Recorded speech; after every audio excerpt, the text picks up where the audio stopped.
بسم الله الرحمن الرحيم الحمد لله رب العالمين والصلاة والسلام على سيد المرسلين محمد وعلى آله وأصحابه أجمعين اللهم علمنا ما ينفعنا وانفعنا بما علمتنا وزدنا علما يا عليم Allohning marhamati bilan, madadi bilan Zulhijjani 9 kunini o'tkazdik. Arafa kuni ham o'tdi. Alloh taolo qilgan ibodatlarimizni o'zi husni qabul qilsin, gunohlarimizni, xatolarimizni kechirsin. Qilgan ibodatlarimizni xatolari bilan, zaifligimiz bilan birga Alloh qabul qilsin, marhamati bilan, rahmati bilan va bizni ibodat qiluvchilar, Allohga va rasuliga itoat qiluvchilar safida qilsin. Alloh taolo barchamizga kirib kelgan bayramni, Qurbon hayitini muborak qilsin. Qurbon hayiti arab tilida Ayd deydi. Aydul Adha, Qurbon bayrami. Ayd so'zi nimadan olingan? Aada yaudu kalimasidan olingan. Qaytishlik, ya'ni qaytadi. Bu bayramlar Aydul Fitr, Ramazon oyidan keyin keladigan bayram. Aydul Adha, Qurbon hayiti, bu Qurbon bayrami. Bular har yili qayta keladigan bayramlar bo'lgani uchun buni Ayd deyiladi.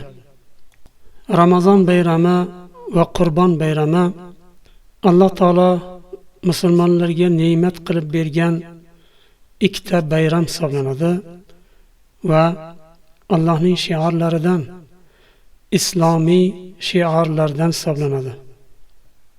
Bayramlar har qanday qavm bayram qilganda o'sha kun bilan xursand bo'lib, o'sha kun bilan faxrlanib, qandaydir bir narsani nishonlash uchun qiladi. Islomda ham bu shuni insonlar, musulmonlar Allohning rahmatini, marhamatini eslash uchun, har yil buni ulug'lab qadriga yetish uchun va bu ne'matlarga shukr qilish uchun Alloh taolo bu kunlarni bayram qildi.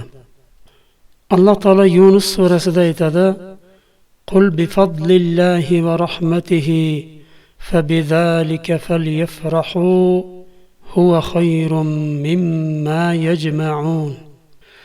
Ayting ey Muhammad sallallohu alayhi va sallam, Allohning fazli bilan va rahmati bilan xursand bo'lsinlar ular. Allohning fazli, karami bilan va rahmati bilan ular xursand bo'lsinlar. Bu ular uchun, ular dunyoda jamlagan boyliklaridan ko'ra yaxshiroqdir deydi. Albatta dunyoda jamlagan boyligi bir kunda sovrilib yo'q bo'lib ketishi mumkin. Qiyomat kunida u boylik uni zarariga ishlashi mumkin. Inson boyligini yiqqandan keyin uni hisobini ham Allohning huzurida berishga majbur bo'ladi.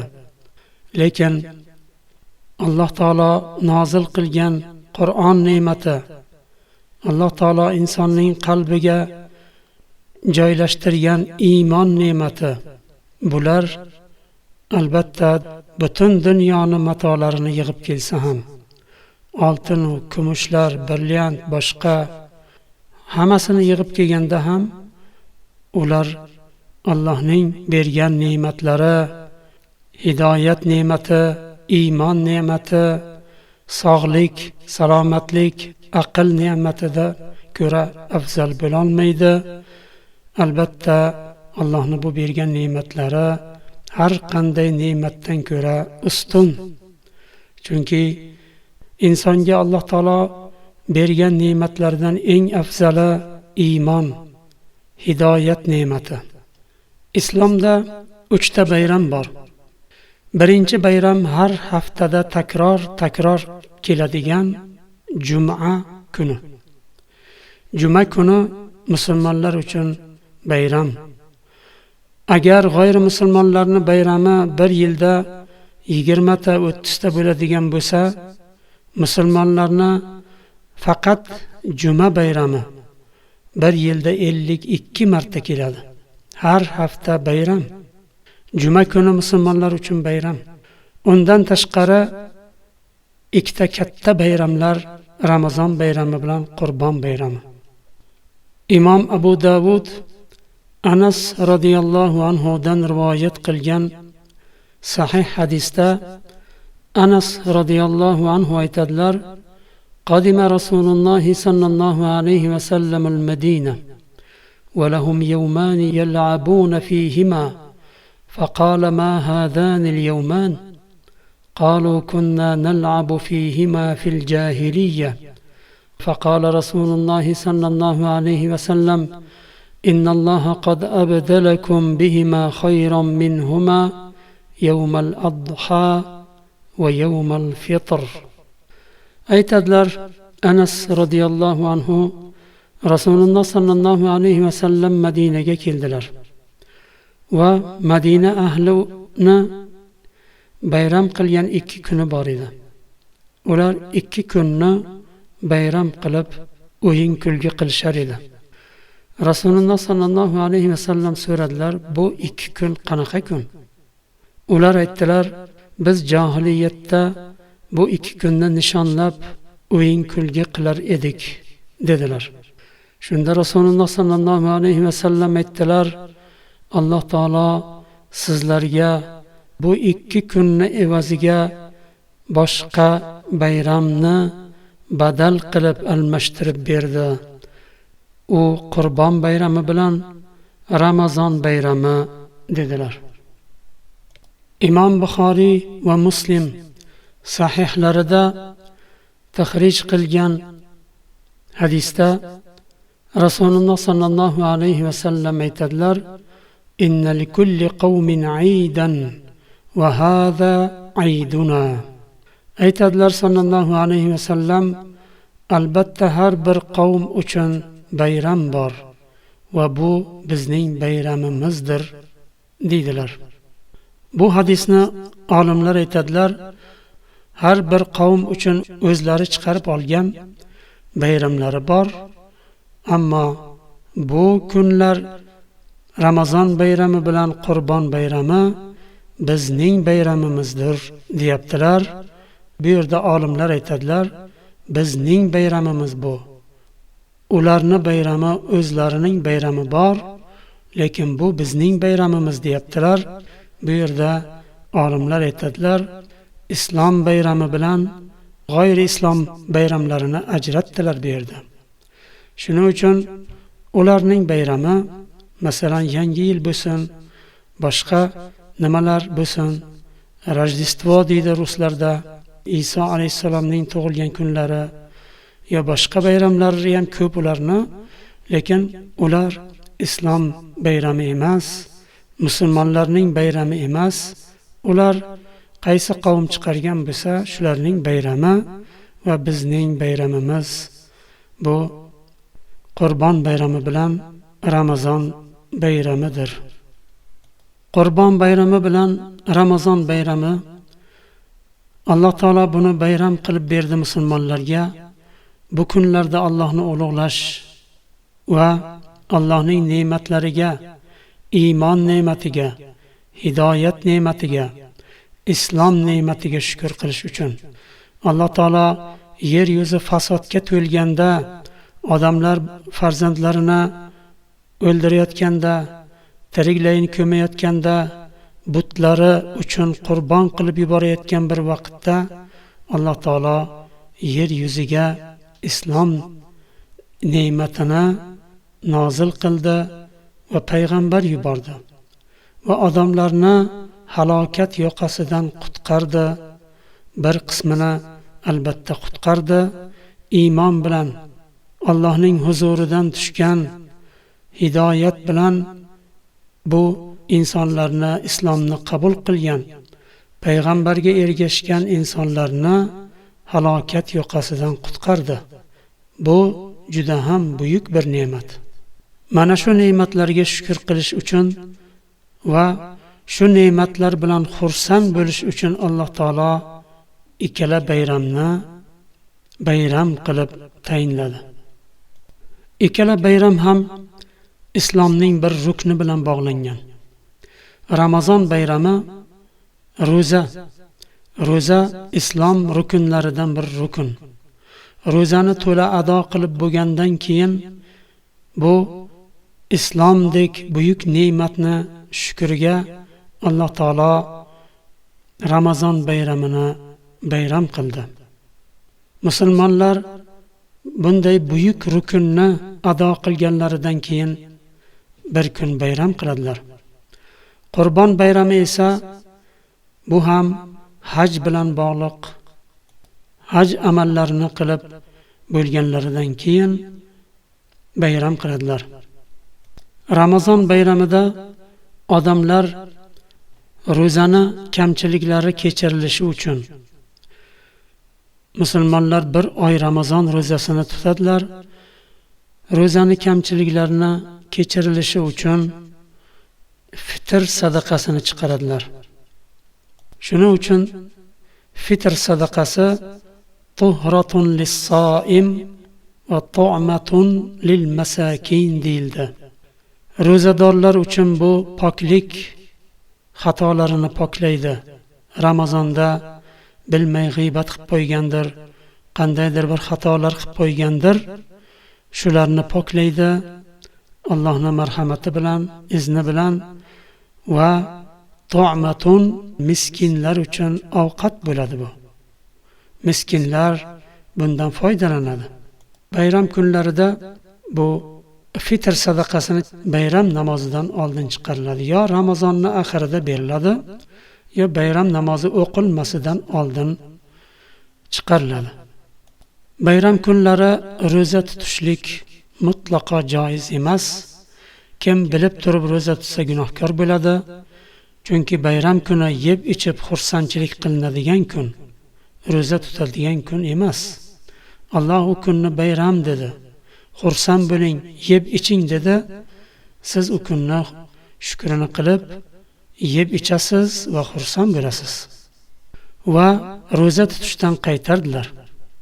Imom Buxoriy va Muslim rivoyat qilgan muttafaqun alayhi bo'lgan sahih hadisda Abu Sa'id al-Khudri radhiyallohu anhu aytadilar, Rasululloh sallallohu alayhi va sallam 2 kunda ro'za tutishdan qaytardilar.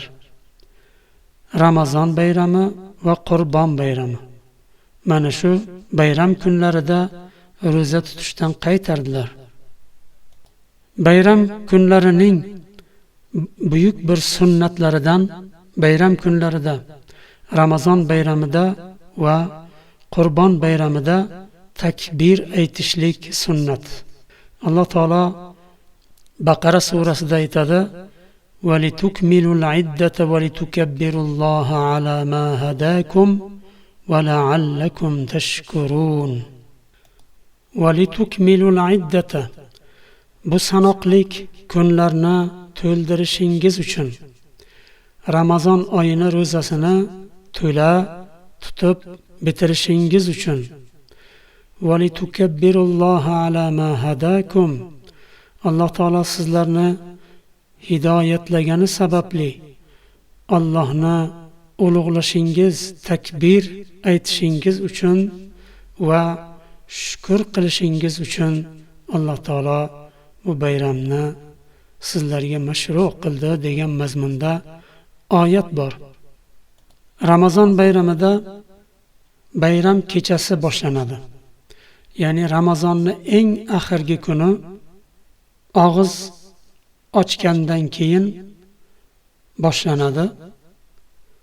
Shom vaqtidan boshlanadi to keyingi kun, ertasi kun bayram namoziga imom xutbaga chiqqunicha takbir aytish sunnat. Qurbon bayramida esa takbir aytish mutlaq bor, muqayyat bor. Mutlaq takbir aytish bayram kunlarining barchasida Arafa kunidan boshlanadi. 9-Zulhijjadan to 13-Zulhijjani oxirgi nimasigacha, asr namozigacha buni aytadi. Yo'inki shom namozigacha. Muqayyat takbir esa namozlardan keyin aytiladigan takbirlar. Fajr namozidan boshlanadi Arafa kuni va ya'ni 9-Zulhijjadan boshlanadi 13-Zulhijjani oxirigacha shom namozigacha aytiladigan takbirlar. Buni muqayyat takbirlar deyiladi. Takbirlar qanday aytiladi?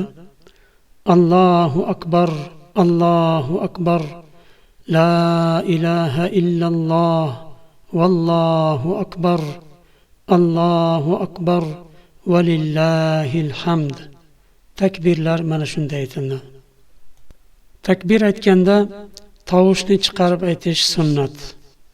Tovushni chiqarib aytganda odamlar masjidda, uylarida ham, yo'llarda ham, boshqa yerlarda ham, qayerda bo'lmasin, bozorda bo'lsin, bu takbirni hamma insonlar bir vaqtda aytishi shart emas va doim to'xtamasdan aytish ham shart emas.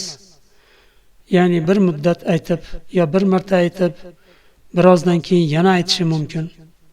Shunga o'xshagan kim istasa tovushini chiqarib aytadi, juda ham qattiq baqirish ham, tovushni juda baland ko'tarish ham shart emas. Tovush chiqarilsa, odamlar eshitsin, esiga tushadi, boshqalar ham takbir aytadi. Odamlar eshitganda qulog'iga yaxshi eshitiladi. Inson bayramni bayram ekanini his qiladi. Odamlar hamma Allohni ulug'layapti. Masjidda ham Allohu akbar, valillahil hamd deyapti. Bozorlarda ham, yo'llarda ham, odamlar uyida ham. Bu degani yuqorida aytganimizdek hamma inson bir vaqtning o'zida to'xtamasdan butun ishini tashlab aytadi degani emas. Masalan, bir marta yoki ikki marta aytdi, ya'ni 5-10 daqiqadan keyin yana aytishi mumkin. 15-20 daqiqadan keyin yana aytishi mumkin.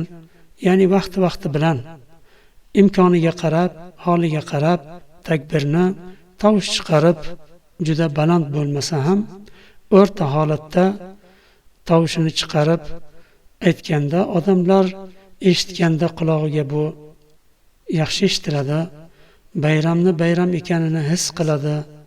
Chunki barcha insonlar Allohni ulug'layapti. Alloh ulug'dir. Allohga hamd bo'lsin degan so'zlarni aytayapti. Abu Abdurrahmon as-Sulami aytadilar, Ramazon bayramida Qurbon bayramidan ko'ra ko'proq takbir aytar edilar. Ya'ni salaflar, sahobalar, tobiinlar Ramazon bayramida Qurbon bayramidan ko'ra ko'proq takbir aytar edilar deydilar. Lekin jamoat bo'lib takbir aytishni olimlar aytadilar, bu mashru' emas. Buni Payg'ambarimiz alayhissalom bu shaklda takbir aytmaganlar. Sahobalar va tobiinlar ular jamoat bo'lib takbir aytmaganlar bir ovoz bilan. Har kim o'zi aytgan. Shuning uchun buni jamoat bo'lib bir ovozdan baland tovushda nimani aytish sunnatdan emas deydi olimlar. Bayram kunlarida Rasululloh sallallohu alayhi vasallamning sunnatlaridandir bayram kunlarida yaxshi kiyimlarni kiyish, g'usl qilib poklanish va yaxshi atirlardan surtib olish, xushbo'ylardan surtib olish bu bayram kunlarida sunnat bu. Rasululloh sallallohu alayhi vasallam shunday qilar edilar va rivoyatlar bor. Albatta bu erkaklar uchun, ammo ayollar uchun ko'chaga chiqqanda xushbo'y sepib chiqmaydi. Xushbo'ylanmasdan chiqadi, chunki erkaklarga fitna bo'lmasligi uchun. Erkaklar xushbo'ylanib chiqishlari mumkin. Ayollar chiqqanda satr avrat bilan chiqadilar ki bayramda erkaklarning ko'zlariga ziynatlari ko'rinmasin, avratlari ko'rinmasin. Bayram kunlarida bayram bilan tabriklash, bu musulmonlar bir-birlarini tabriklashlari mashru', bir-birlarini tabriklashlari mumkin. Masalan, taqabbalallohu minna va minkum. Alloh taolo bizdan va sizlardan qabul qilsin, toat ibodatlarimizni qabul qilsin. Ya aydukum muborak, ya bayramingiz muborak bo'lsin degan so'zlar bilan bir-birlarini tabriklashliklari mashru' bo'lgan amallardan hisoblanadi. Hofiz ibn Hajar Fathul Boriyda tahrij qiladilar. Sahobalar deydilar, u kishi sahobalar Rasululloh sallallohu alayhi vasallamning sahobalari bayram kunida bir-birlari bilan ko'rishganda taqabbalallohu minna va minkum der edilar. Ya'ni Alloh taolo bizdan va sizlardan solih amallarimizni qabul qilsin deb bir-birlarini bayram bilan tabriklar edilar, deydilar. Bayram namozlari islomning shiorlaridan bir shiordir. Bayram namozlarini o'qishlik erkaklarga vojib. Rasululloh sallallohu alayhi vasallam hayotlarida biror marta ham bayram namozini tark qilmaganlar. Rasululloh sallallohu alayhi vasallamdan keyin Xulafa-ur Roshidin ham biror marta bayram namozini tark qilmaganlar. Shuning uchun vojib deganlar, ba'zilar uni sunnat muakkada deganlar ham bor, vojib deganlar ham bor. Bayram namozining vaqti quyosh bir nayza bo'yi ko'tarilgandan keyin boshlanadi. Ya'ni taxminan quyosh chiqqandan keyin yarim soat yo 40 minut o'tgandan keyin o'qilishi mumkin. Rasululloh sallallohu alayhi vasallam Ramazon bayramini Ramazondan keyingi, ya'ni bayram namozini biroz kechiktiribroq o'qir edilar va Qurbon bayramini namozini biroz oldinroq o'qir edilar. Shuning uchun Ramazon bayramining namozini ozgina kechiktiribroq o'qish, masalan, quyosh chiqqanidan keyin 1 soatdan keyin o'qish sunnat yoki mustahab deydilar va Qurbon bayrami namozini oldinroq, masalan, yarim soat yo 40 minutdan keyin quyosh chiqqandan keyin o'qilishi mustahab deydilar. Bayram namoziga chiqayotganda yuvinib, g'usl qilib chiqish bu sunnat. Xushbo'ylanib chiqish ham sunnat. Chiroyli, yaxshi kiyinib chiqish sunnat. Chunki boshqalarning ko'ziga bu bayramni go'zallashtiradi. Ramazon bayramining namoziga chiqayotganda Rasululloh sallallohu alayhi vasallam xurmodan yeb chiqar edilar. Chunki Ramazondan keyin bayram kuni bayram namoziga chiqishdan oldin toq shaklda, masalan, yo bitta, yo 3 ta, yo 5 ta xurmoni yeb chiqar edilar. Bu hadisni Imom Buxoriy Anas radhiyallohu anhu dan rivoyat qilganlar. Rasululloh sallallohu alayhi vasallam Ramazon bayramining namoziga chiqayotganda tamir yeb chiqar edilar va toq shaklda. Ammo Qurbon bayramining namoziga chiqayotganda hech narsa yemasdan chiqar edilar. Qurbon bayramining namozini bitirgandan keyin namozdan keyin qurbonlik so'yiladi. So'ygan qurbonlikni go'shidan yer edilar. Imom Tirmiziy rivoyat qilgan sahih hadisda Rasululloh sollallohu alayhi vasallam Qurbon bayrami namoziga chiqqanda yemas edilar, ya'ni hech narsa yemasdan chiqar edilar to namozni o'qib bo'lguncha deyilgan. Lekin bu olimlar aytadilar, bu hadisni sharhida qurbonlik qiladigan insonlar bayram namozidan oldin yemasdan chiqadilar. Namozni o'qib bo'lgandan keyin qurbonlik qiladilar va o'zlari so'ygan qurbonlikni go'shtidan birinchi bo'lib yeydilar. Bu Rasululloh sollallohu alayhi vasallamning sunnatlari. Ammo qurbonlikni hamma so'ymaydi. Qurbonlik so'ymagan kishi bayram namoziga chiqayotganda u bu narsa yeb chiqsa hech narsa qilmaydi. Bu ixtiyoriy nima? Ya'ni qurbon so'yadigan bo'lsa, namozdan oldin hech narsa yemaydi. Namozni o'qib bo'lgandan keyin qurbonlikni so'yib, so'ygan qurbonligidan birinchi bo'lib yeydi. Agar so'ymaydigan bo'lsa, namozdan oldin biron narsa yeb olsa ham hech narsa bo'lmaydi.